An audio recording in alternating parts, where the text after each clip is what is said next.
ભાવનગર શહેરમાં સર્જાયેલા લઠ્ઠાકાંડમાં હવે તપાસનો ધમધમાટ શરૂ થયો છે। તેની વચ્ચે એસએમસીને વધુ એક સફળતા છે તે હાથ લાગી છે। 28મા આરોપી તરીકે ભચાઉના ઈશ્વરભા દેવરાજભા ગઢવી નામના યુવાનની છે તે ધરપકડ કરવામાં આવી છે। સાથે જો વાત કરવામાં આવે તો અત્યાર સુધીમાં ટોટલ 28 આરોપીની ધરપકડ થઈ ચૂકી છે। ભાવનગરના લઠ્ઠાકાંડમાં 13 લોકોના મૃત્યુ થયા હતા। 71થી વધુ લોકો છે તે અફેક્ટેડ થયા હતા, જેમાં 21 લોકો સામે નામજોગ ગુનો છે તે વર્તેજ પોલીસ સ્ટેશન ખાતે નોંધાયો હતો।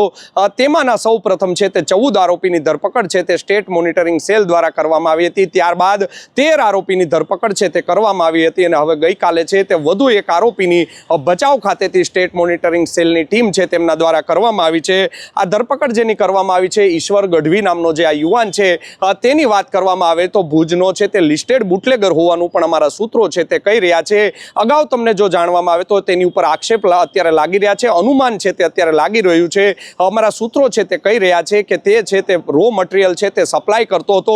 ભાવનગરમાં જે ડુપ્લિકેટ દારૂ છે તે બનાવવામાં આવ્યો હતો તેના જે પૂઠાના જે બોક્સ છે તેના દ્વારા મોકલવામાં આવ્યા હતા। સાથે જ રોયલ સ્ટેગના બોટલ ઉપર જે સ્ટીકર લાગે છે તે પણ આ ઈશ્વર ગઢવી દ્વારા છે તે મોકલવામાં આવ્યા હતા। તેના દ્વારા ભચાઉથી અમદાવાદ છે તે ટ્રાન્સપોર્ટ મારફતે મોકલવામાં આવ્યા હતા અને અમદાવાદથી ભાવનગર છે તે આ સમગ્ર મટીરિયલ છે તે ટ્રાન્સપોર્ટ મારફતે ભાવનગર આવ્યું હતું કે કેમ તેને લઈને પણ તપાસ છે તે ધમધમાટ શરૂ કરવામાં આવ્યો છે। ગઈકાલે ભાવનગરની નામદાર કોર્ટમાં તેના 14 દિવસના રિમાન્ડ માંગવામાં આવ્યા હતા અને 8 દિવસના તેના રિમાન્ડ છે તે હવે મંજૂર કરી દેવામાં આવ્યા છે। આ જે વ્યક્તિ જે પકડાયો છે ભચાઉનો જે વ્યક્તિ છે અમારા સૂત્રો કહી રહ્યા છે અગાઉ તે પણ ડુપ્લિકેટ દારૂનું ઉત્પાદન છે તે ભુજ ખાતે કરી રહ્યો હતો, પરંતુ 2 ફેબ્રુઆરી 2026ના રોજ ભુજનું જે પદ્ધર પોલીસ સ્ટેશન આવેલું છે ત્યાં એસએમસી દ્વારા સૌથી મોટી રેડ કરવામાં આવી હતી અને 4 કરોડથી વધારેનો ઇંગ્લિશ દારૂનો જથ્થો છે તે ઝડપી પાડવામાં આવ્યો હતો। તેમાં જે વડવાળા વિલેજ ખાતે કટિંગ સમયે એસએમસીની ટીમ છે તે ત્રાટકી હતી અને મેં કહ્યું તેમ 4 કરોડથી વધુનો માલ પકડાયો હતો। તેમાં 12 આરોપીના નામજોગ ગુનો છે તે દાખલ કરવામાં આવ્યો હતો અને 6 ગાડી માલિકો સહિતના લોકો સામે ગુનો છે તે નોંધવામાં આવ્યો હતો। ત્યારબાદ આ ઈશ્વર ગઢવી નામનો જે વ્યક્તિ છે જે પોતે પણ ડુપ્લિકેટ ઇંગ્લિશ દારૂ બનાવી રહ્યો હતો તેણે સમગ્ર તેનું કામ છે તે મૂકી દીધું હતું, ઇંગ્લિશ દારૂ બનાવવાનું કામ બંધ કરી દીધું હતું અને અનુમાન લગાવી રહ્યું છે કે તેની પાસે જે સ્ટીકર પડ્યા હતા, જે બોક્સ પડ્યા હતા તે માલ છે તેણે ભાવનગરના ગૌતમ સોલંકીને મોકલ્યો હતો અને તેનો જે આ વધેલો માલ છે તેના દ્વારા છે તે ભાવનગરમાં જે ડુપ્લિકેટ દારૂની વર્તેજ ગામમાં આંબલિયાવાડી શેરીમાં જે ફેક્ટરી ચાલતી હતી નાની ઘરમાં જે ઊભી કરી દેવામાં આવી હતી તેમાં આમ ઉપયોગ થયો હોવાનું પણ એસએમસીને અત્યારે શંકા છે, જેને લઈને પણ તેની તપાસનો ધમધમાટ છે તે અત્યારે શરૂ કરી દેવામાં આવ્યો છે।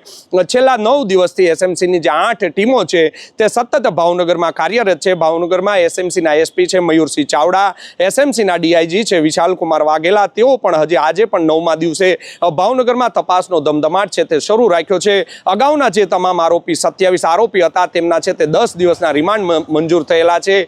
જે 14 આરોપી હતા તેમના 10 દિવસના રિમાન્ડ છે તે આગામી 31 તારીખ રોજના પૂર્ણ થાય છે।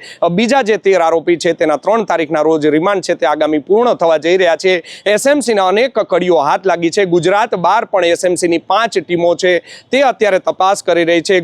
દિલ્હી છે, હરિયાણા છે, મધ્યપ્રદેશ સહિતના 5 જેટલા રાજ્યોમાં 5 જેટલી ટીમો છે તે અત્યારે તપાસ કરતી હોવાનું પણ સામે આવી રહ્યું છે। રાજ્યમાં પણ 3 થી 4 જિલ્લામાં આ બાબતે અત્યારે તપાસ છે તે ચલાવાઈ રહી છે। હવે ભચાઉ ખાતેથી જે પોલીસ દ્વારા આજે આરોપીને પકડી પાડવામાં આવ્યો છે, સારી વાત છે કે ભચાઉ પોલીસે તેને પકડી પાડવામાં આવ્યો હતો અને સ્ટેટ મોનિટરિંગ સેલ દ્વારા તેનો કબજો છે તે લેવામાં આવ્યો હોવાનું પણ અત્યારે અમને માહિતી છે તે અમારે મળી રહી છે। કહી શકાય કે આ મામલે હવે મોટા ખુલાસા છે તે થોડા જ દિવસોમાં સ્ટેટ મોનિટરિંગ સેલ છે તે કરશે કે સમગ્ર માલ છે તે ક્યાંથી આવ્યો હતો, આમાં જે મિથેનોલનો જે ઉપયોગ કરવામાં આવ્યો છે તે મિથેનોલનું કેમિકલ છે તે ક્યાંથી લાવવામાં આવ્યું હતું, આ જે બોટલો છે તે ક્યાંથી લાવવામાં આવી હતી, મુખ્ય સપ્લાયર છે તે કોણ હતો, તેવી નાની નાની વિગતો છે તે એસએમસી છે ત્યારે તપાસી રહી છે અને ભાવનગર ખાતે એસએમસીના જે વડા છે સહિતના લોકોએ અત્યારે ધામા નાખ્યા છે અને એક પછી એક બુટલેગરોની છે તે ધરપકડ કરવામાં આવી રહી છે। અત્યાર સુધીમાં જે ટોટલ 28 આરોપી છે તે આ કેસમાં પકડાઈ ચૂક્યા છે। હજુ અનેક આરોપીના નામ છે તે આ કેસમાં ખુલવા જઈ રહ્યા છે। અંદાજો લગાવાઈ રહ્યો છે કે 35 થી 40 જેટલા જે આરોપી છે તે આ લઠ્ઠાકાંડમાં બની શકે છે અને ભાવનગરના પોલીસ અધિકારીઓ આ કેસમાં કોઈ સામેલ હતા કે કેમ કે આ ભાવનગરના પોલીસ કર્મચારીઓ છે તેનો કોઈ રોલ હતો કે કેમ તેને લઈને પણ રાજ્યના ડીજીપી છે જ્ઞાનેન્દ્રસિંહ મલિક, તેમના દ્વારા જે એસએમસીના આઈજી છે ગગનદીપસિંહ ગંભીર તેમને તપાસ સોંપવામાં આવી હતી અને સતત 5 દિવસ સુધી તેમને ભાવનગર પોલીસના અધિકારીઓ કર્મચારીઓ સહિતના જે સાહેદો હતા તેમના નિવેદન લીધા હતા। આ મામલે શું કહી રહ્યા છે એસએમસીના જે આઈજી આઈજી છે ગગનદીપસિંહ ગંભીર, તેમને એકવાર સાંભળો.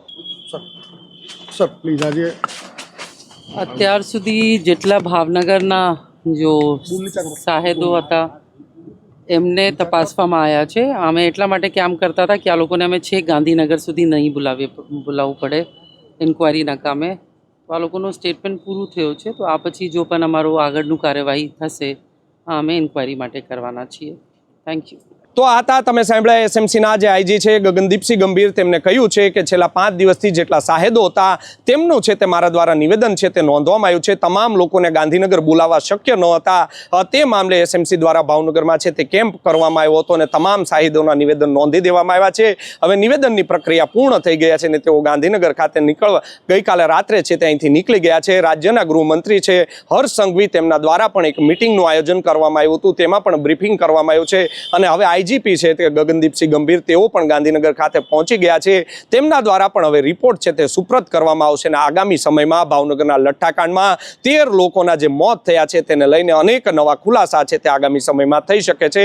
નવજીવન ન્યૂઝ છે છેલ્લા 9 દિવસથી સતત લઠ્ઠાકાંડની અપડેટ છે તે પળે પળની આપને આપી રહી છે. લઠ્ઠાકાંડની તપાસમાં શું થઈ રહ્યું છે, કોના નિવેદન છે તે નોંધાઈ રહ્યા છે, કઈ દિશામાં છે એસએમસી તપાસ કરી રહી છે, કેટલા આરોપીની ધરપકડ થઈ ચૂકી છે, કેટલા આરોપીની અત્યારે પૂછપરછ ચાલી રહી છે, તે પળે પળની વિગત છે તે નવજીવન ન્યૂઝ આપને આપતું રહેશે. માટે આ પ્રકારના સમાચાર આપને પસંદ આવતા હોય તો નવજીવન ન્યૂઝની ચેનલને લાઇક, શેર અને સબસ્ક્રાઇબ કરવાનું ભૂલતા નહીં. યશપાલસિંહ ચૌહાણ, નવજીવન ન્યૂઝ, ભાવનગર. વૈષ્ણવજન તો તેને કહીએ જે પીડ પરા